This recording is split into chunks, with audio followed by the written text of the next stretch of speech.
ঘটনা ঘটছে আমার বাচ্চার সাথে। আসরের পর বাচ্চা নিয়ে ওর বাবা শুয়ে আছে ঘরে। আমার শ্বশুরের উপর হামলার পর আমরা থানায় একটা অভিযোগ করি। অভিযোগ করার কারণে বিরোধী যারা আছে তারা আইসা হঠাৎ করে গালাগালি শুরু করে দিছে। আসরের সময় গালাগালি শুরু করে ঘরের ভিতরে ঢুকে ওর বাবার গায়ে অর্ধেক ইট মারছে। বাচ্চাই কোলেছিল, ওই ইট বাচ্চার গায়ে পড়ছে, বাবার গায়ে না পড়িয়া। ওই অবস্থায় আমরা ফোন দিয়ে পুলিশের কাছে অভিযোগ করা ছিল। ওনারা বারবার ফোন দেওয়া হয়েছে, কিন্তু উনি তখন কোনো গুরুত্ব দেয় নাই। এমনকি তার পরদিন সকাল পর্যন্তও আসে নাই।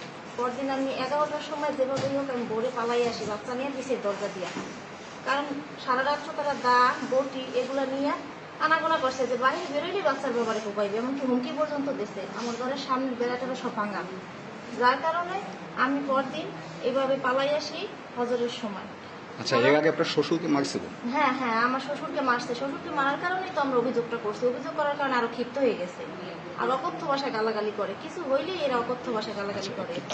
অভিযোগ করার পরে কি বাচ্চাকে মারছে? যে অভিযোগ করছেন কেন? অভিযোগ করাবো কেন? অভিযোগ করছি এই কারণেই বাচ্চারে মারছে। আচ্ছা, যখন আপনার বাড়িতে হামলা চালাইছে তখন কি আপনারা পুলিশের সহায়তা নিচ্ছেন কিনা? পুলিশকে ফোন করা হয়েছে, কিন্তু তারা আসে নাই। কি বলছে পুলিশ? তারা পারবে না, এখন ইফতারের সময় হয়ে গেছে, মানে বিভিন্ন বাহানা দিছে। তারপরে একটা ফোন পর্যন্ত দেয় নাই। নাম কি? থানায় কারে ফোন দিছিলেন? হ্যাঁ, এসআই শাহিন। কি বলছে উনি? উনি বলছে রেকর্ডটা আছে আমাদের মোবাইলে, এখন আসা সম্ভব না, তাহলে আমরা পরে আসতেছি নামাজের পর। এইভাবে মানে অপেক্ষা করতে করতে পরদিন আমি ভোর বেলায় বাসা থেকে পালাই আসছি। আমাদের জীবনের কোনো নিরাপত্তা নাই এখানে, বাঁচতে তো হবে। আমার বাচ্চারা নিয়ে শাহিনের সাথে আর কোনো যোগাযোগ হয়নি আপনার? হ্যাঁ, যোগাযোগ হয়েছে। উনি বলতেছে আসরের সময় ওরা মিশতে চায়, একটা মীমাংসা করবো, ভাবি আপনারা আমি ফোন দিব জানাবো, কিন্তু ফোনও দেয়নি। এমনকি কাগজটা পর্যন্ত আমাদেরকে দিতেছে না। পরিবারে তখন যখন ঘটনাটা ঘটছে আমি ছিলাম, আমার স্বামী ছিল, আর এই বাচ্চা দুটো ছিল। এখানে কতজন আছে? এই হাসপাতালে কতজন ভর্তি হয়েছেন আর কি? এখন আছি আমি, আমার শ্বশুর শাশুড়ি, ননদ আছে, আমার দুটো বাচ্চা। হসপিটালে কেন সবাই? হসপিটালে আসছি কারণ কোনো নিরাপত্তা নেই বাড়িতে। কোন নিরাপত্তা যাব? পুলিশ কোনো নিরাপত্তা দিতেছে না আমাদের, কোন বর্ষায় যাব? আপনার পরিবারের সবাইকে হসপিটালে? হ্যাঁ, সবাই এখন আমরা হসপিটালে। আচ্ছা, আপনার নিরাপত্তায় যাবো কতজন আপনার হসপিটালে পরিবারে? ধরো এখন আছি আমি, আছি আমার ননদ আছে, আমার দুইটা বাচ্চা, 6 জন আমরা এখন হসপিটালে। আরো বাবা তো আসতেই পারে না, সে পালাই পালাই থাকে, কারণ কোন সময় কি দুর্ঘটনা ঘটে এত বলা যায় না। এটা করতেছে কারা? অভিযোগটা কারা আপনাদের সাথে ঝামেলা করে? এগুলো করতেছে আমার চাচা শ্বশুরেরা। কি নাম তাদের?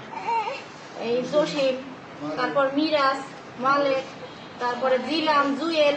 এরা সব সময় মানে একজন যদি পড়ে আরেকজন লাফাই পড়ে। আচ্ছা, কালাইয়ে আপনাদের এটা বাড়ি কোন জায়গায়? পুরাতন পঞ্চায়েত বাড়ি, আয়নাবাস কালাইয়ের ভিতরে, কয় নাম্বার ওয়ার্ড এটা? 4 নম্বর ওয়ার্ড। আচ্ছা, এখন আপনারা চাচ্ছেন কি মূলত? আমরা সঠিক বিচার চাই, কিভাবে আমরা নিরাপত্তায় থাকতে পারবো, ভবিষ্যতে এরকম কাজ করবে কিনা, আমরা এটাই চাই। তাদের সাথে আমরা সহিংসতা চাই না, কিন্তু তারা যা করতেছে আমাদের জীবনের কোনো নিরাপত্তা নাই। তার মানে হলো যে আপনারা আর কি আপনার যে চাচা শ্বশুর আছে তাদের হামলার ভয়ে পালাই বেড়াচ্ছেন এখন? হ্যাঁ, পালাই বেড়াইতেছি, প্রতিনিয়ত এরা হামলা করে।